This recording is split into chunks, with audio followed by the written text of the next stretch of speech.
Hello and welcome to the podcast. Happy Sunday. Hopefully everybody had a good couple of days off. I had a great couple of days off. It's very nice. Back in the 690 office/studio, spitting out some information to you. Just getting some talk time in. Don't forget, if you like what you hear, give us a thumbs up. Hit subscribe. Remember, all of our podcasts are syndicated on YouTube. We have it on there. You can find us on Spreaker, iTunes, Google Podcast, Spotify, and iHeart Radio. Yep, we're on all of them. So all you got to do is type in Radio 690 ADV or just 690 ADV, and that should pull us up. Make sure you hit the subscribe button. That way you can get notified on all of our new podcasts and anything that's going on with our channel.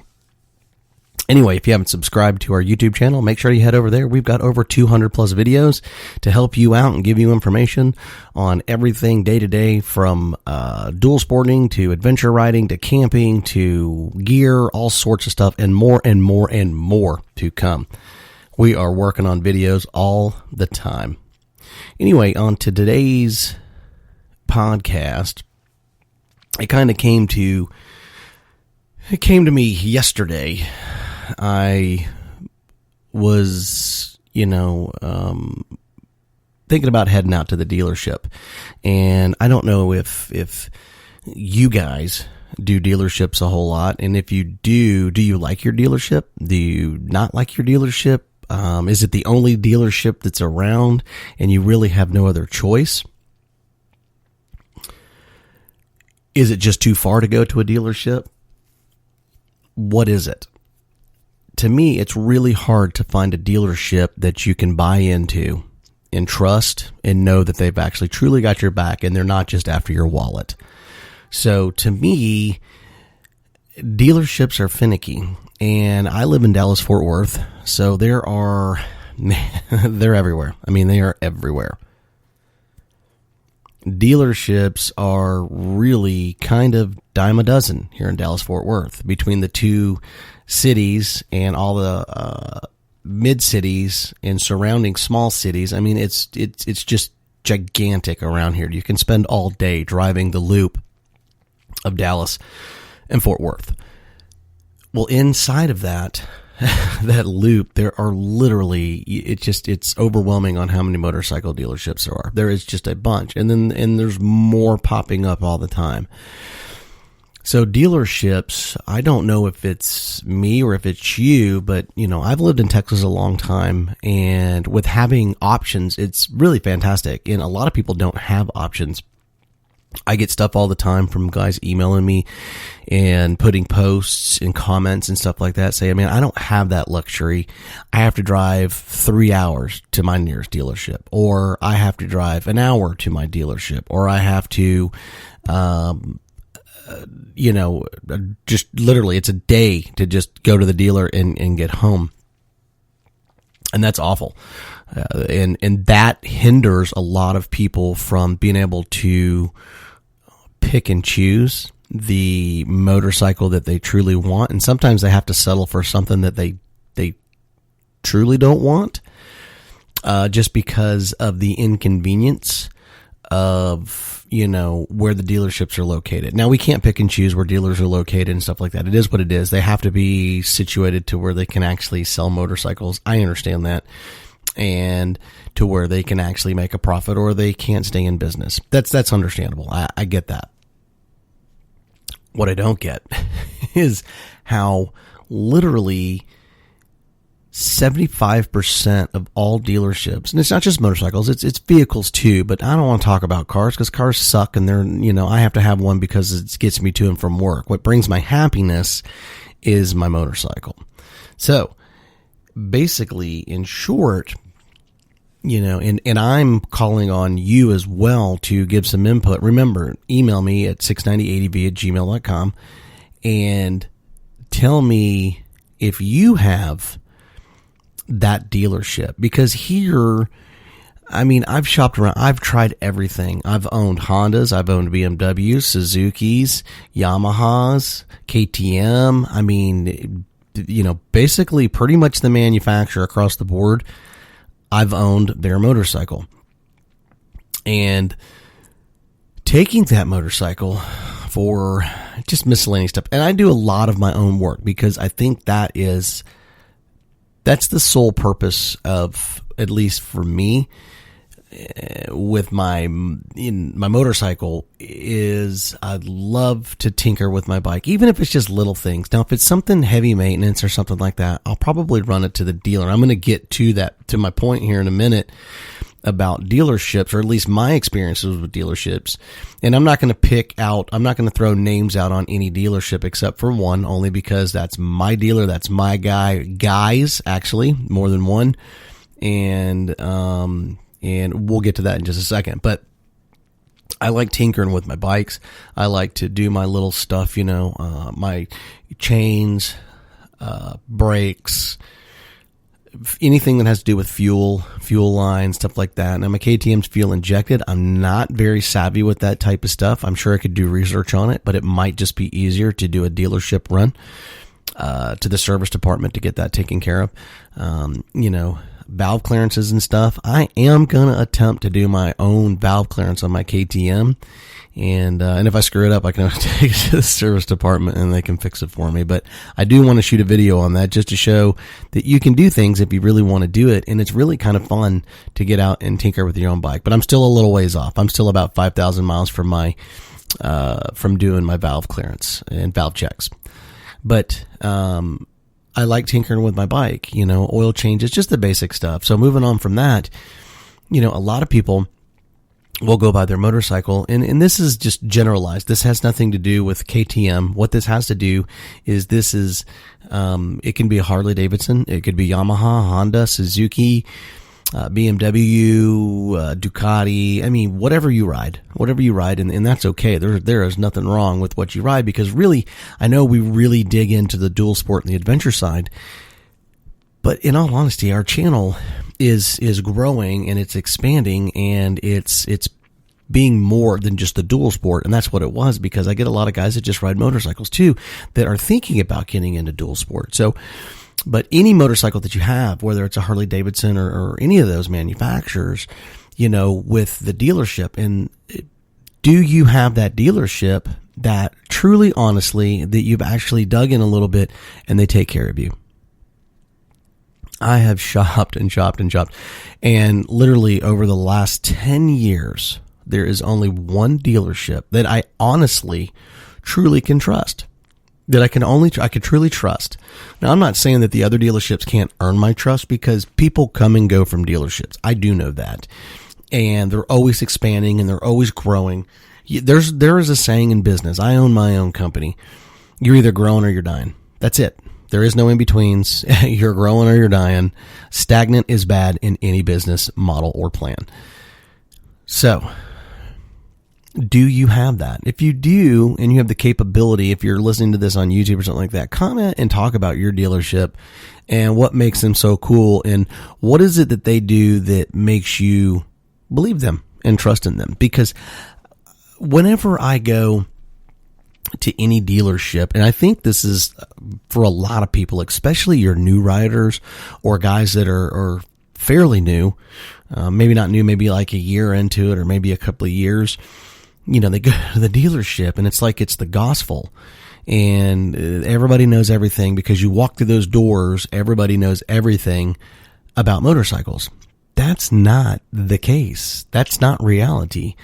I've been to quite a few dealers, and I don't want to sit there and I don't want to call them out, because that's not what this is. This is not a bash and slam, but what it is I'm trying to make sure that people understand that dealerships don't know everything. And a lot of dealerships, their sales guys, they're so green that if you can't see it, they look like the Jolly Green Giant to me, because you start talking to them. They don't know half the stuff you're talking about, but they have this presence like they are this, motorcycle guru, and in all reality, they're not.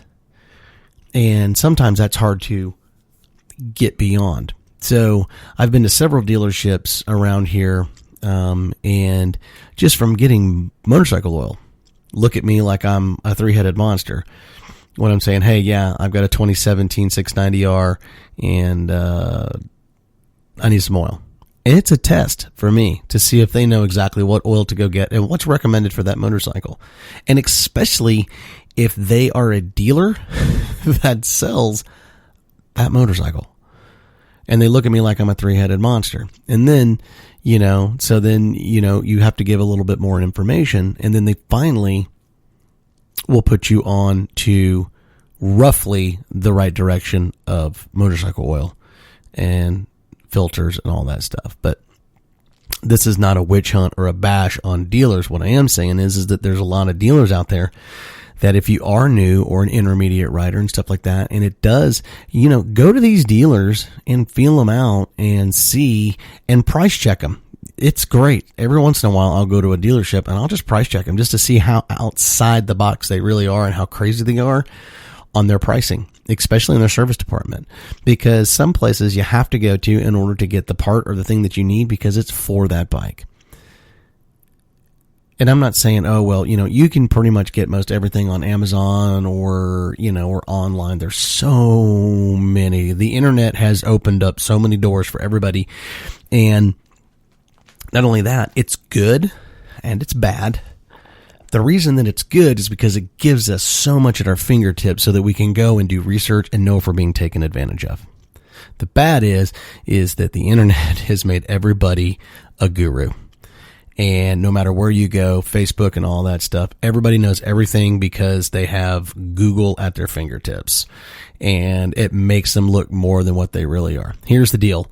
Know what you know and don't try to be more than what you are.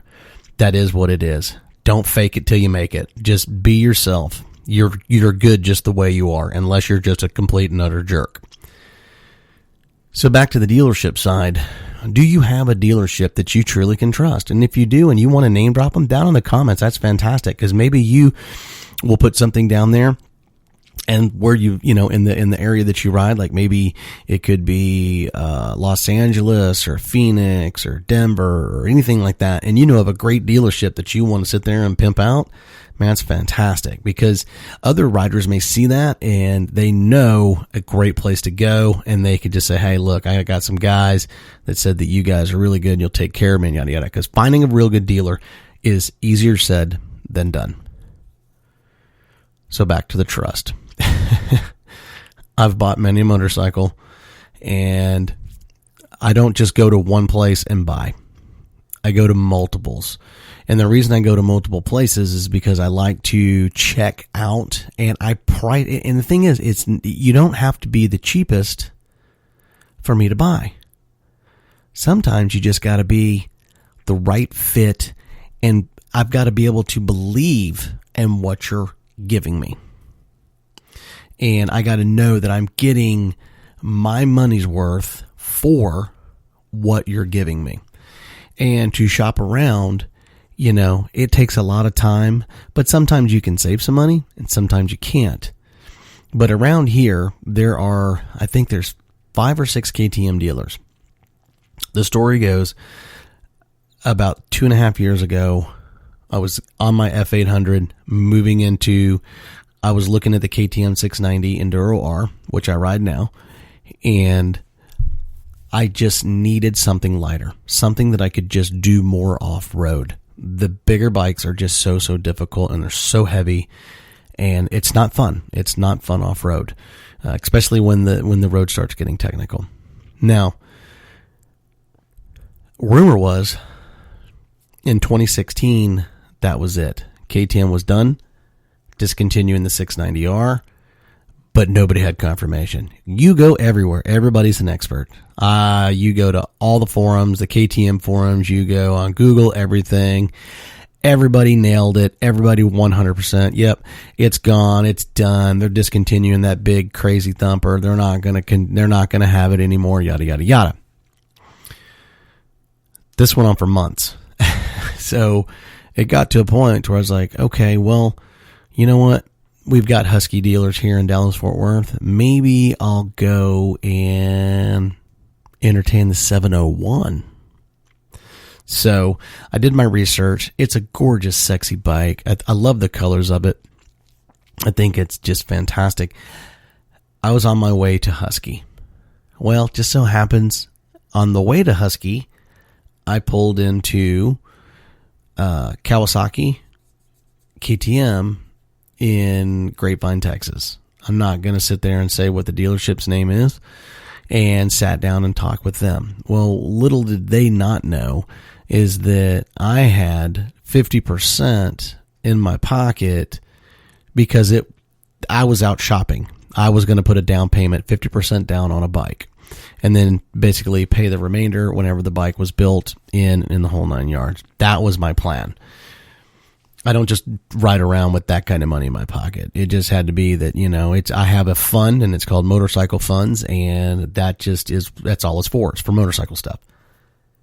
Well, I decided, hey, you know what? Husky's all the way over in Plano. I didn't want to drive all the way over there because that's a ride. It's Dallas-Fort Worth. It's big.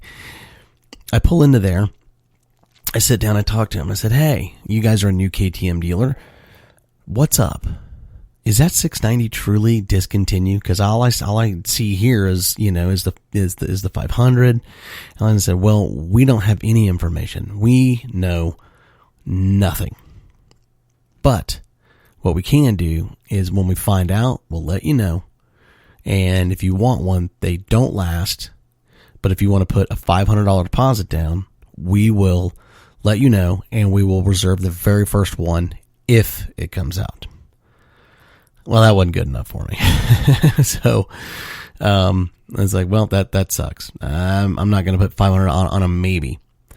So next, what do? I was like, you know what? I'm not driving to Plano. I'm going to go back. I'm going to do some more research and see what I can find out.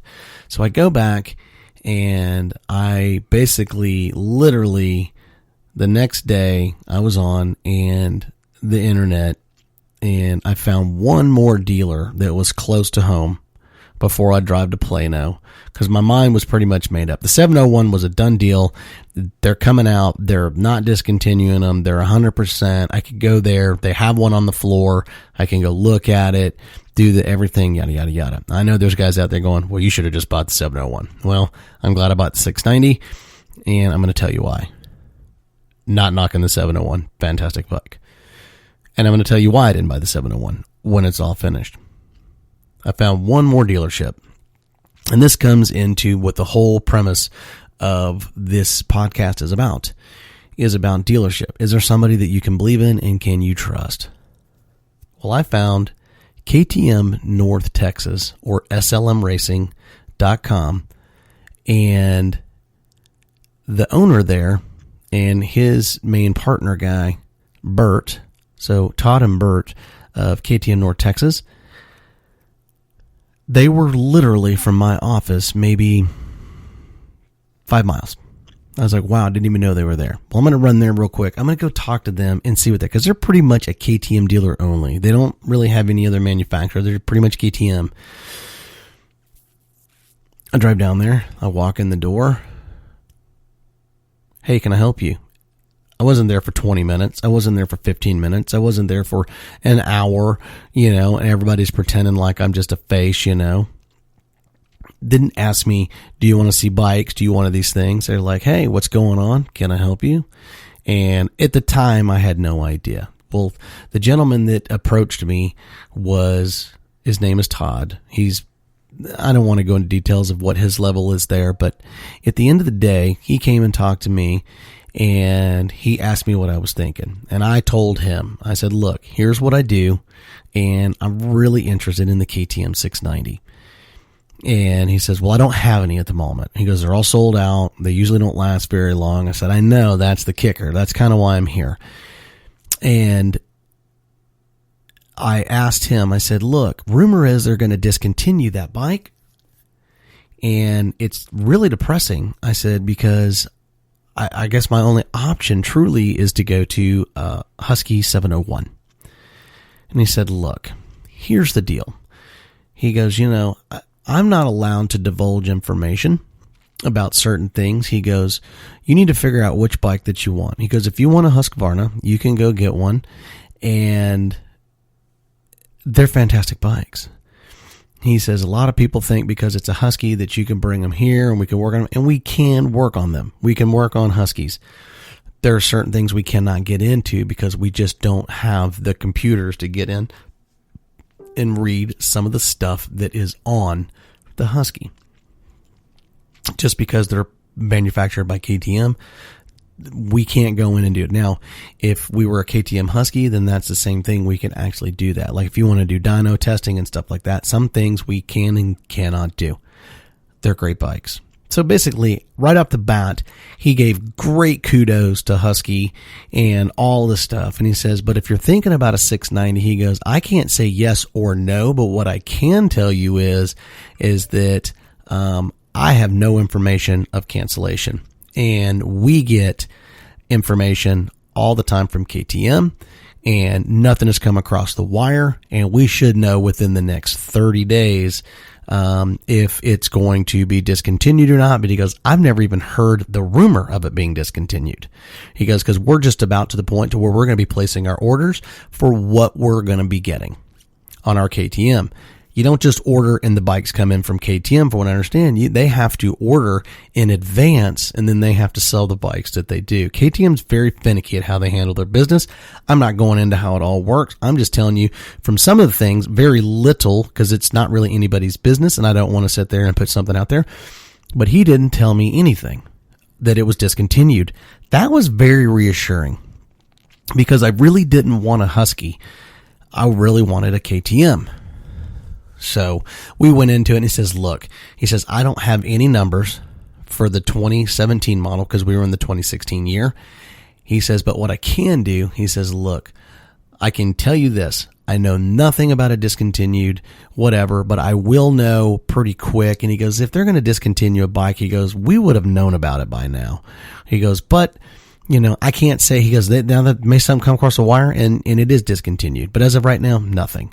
But here are the numbers for my 2016. He goes, I would be shocked if it's even going to be more than $100 or $200 more than this. He goes, sometimes they do go up, but sometimes they stay the same.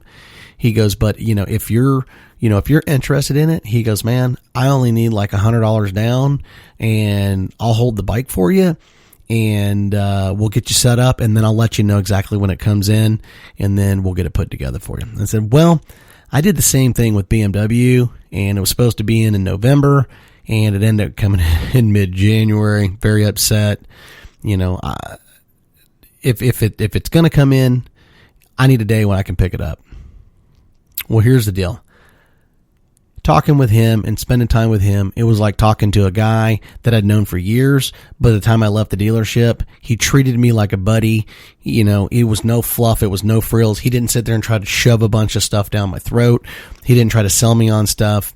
And the moral to the story is that's the way that they treated me, is it was like family, a friend, something like that. And he didn't gouge me. He doesn't make a whole lot on his bikes.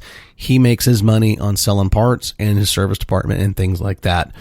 So he did not charge me a build fee like most dealerships do. He had an out-the-door price. It was cheaper than any other dealer around town. And not only that, he never BS'd me on anything. And it was completely so cool because I'm not used to that. Service department, everything he said he would do, totally took care of me. It was fantastic. He even took me in the back when they were doing the bike build.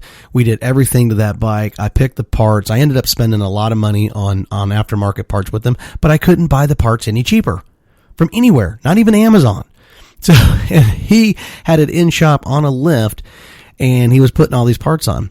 But I would pop in periodically, every 3 to 5 days, and it was like being part of the family. I could go to the back into the service department, walk around the bike, get pictures, look at it, talk to the techs and all that stuff, back in the service department. I mean, no service department lets you back in the back. They just normally don't let you do that unless your buddy works there or something like that. I didn't know these guys from a hill of beans. And immediately they were just treating me so fantastic and giving me fantastic deals on everything that I wanted to buy for that motorcycle. I mean, there's nothing that I bought from them that I could have went and bought online and saved any money. I couldn't have saved any money whatsoever, and it was shipped directly to the dealership.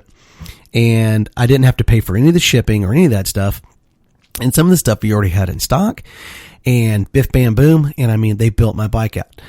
Once the bike was done, it was done before I put the deposit down. It was right about November. It was right before Christmas, before I picked my bike up. I left it there for like a week and a half, so that he could show it off, because it was built for dual sport adventure riding. You know, it wasn't, like a commuter or something like that. You could just tell with all the stuff that I put on there, the extras and all that type of stuff. And it was used as a showroom show bike for almost 10 days. And, it got quite a few, comments and stuff like that, but they did such a fantastic job on that bike. It was so beautiful when it was done, and they treated it great. Anytime that they had any questions, they would call me and ask for my input on what I thought of how I would want it onto the bike. It wasn't that they just did it. They would always ask me. So the moral to this podcast is dealerships. And do you have that one that just will take care of you? Well, I'll tell you what. If you're ever in Texas or even nationally and you own a KTM motorcycle, and you don't have to own a KTM, they do sell stuff for other motorcycles, but you'd have to contact them. But I tell you what, if you ever needed anything, if you called KTM of North Texas, or go to their website and email them at slmracing.com, those guys, especially KTM, I'm telling you right now, nobody beats these guys. They're fantastic. If you give them one shot, you'll be hooked for life. They're fantastic. They're going to treat you like family, and they're super, super nice. And that, coming from me, that's a real big deal, because I can't stand dealerships. They drive me nuts. I don't like talking to those guys. I only go in usually because I have to. And these guys, it's like talking to family, and I don't get to go there nearly as much as I'd like to. I stopped in yesterday, which kind of brings this podcast around, because I hadn't been there in 9 months, and they just expanded their dealership. Congratulations to them, because it looks fantastic. And yeah, and it couldn't be to a bunch of better guys. And they have so many people that use them all the time, and they really are fantastic. So if you're a KTM guy, you really should give them a shot. If you're watching on YouTube, down in the description, I'm going to put all their information on there to where you can get in touch with them, talk to Bert. Todd's so busy all the time, but Bert will definitely take care of you, man. Super, super cool. The other nice thing is, just finishing off this podcast, I have not been in there in over 9 months. It's probably closer to a year. They were still in their small portion of the building. Now they've just taken over the whole building, and I wasn't there for 3 minutes, and nobody had seen me in almost a year, and they all recognize me like I come in every single week, and that was awesome. Anyway, I'm Joe, Radio 690 ADV. Dealerships, what do you think? Do you have them? Do you trust them? Are you looking for a dealer? And maybe we can get some people down in the comments to help you find that great dealer that's out there. Don't forget, go out, find your adventure. If you're looking for something, you can always hit me up, 690adb@gmail.com. I'm Joe. I appreciate you. Don't forget to go to our website and sign up. Be part of it. That way you can get on our giveaways and stuff like that. We've got some really cool stuff coming up, man. We're growing, and it's because of you guys, and thank you so much. We appreciate all your support. You guys have a fantastic Sunday. Don't forget, tips on Tuesday, another podcast on Thursday, and then we got the Friday Rant and Ride. We appreciate you. 690 out.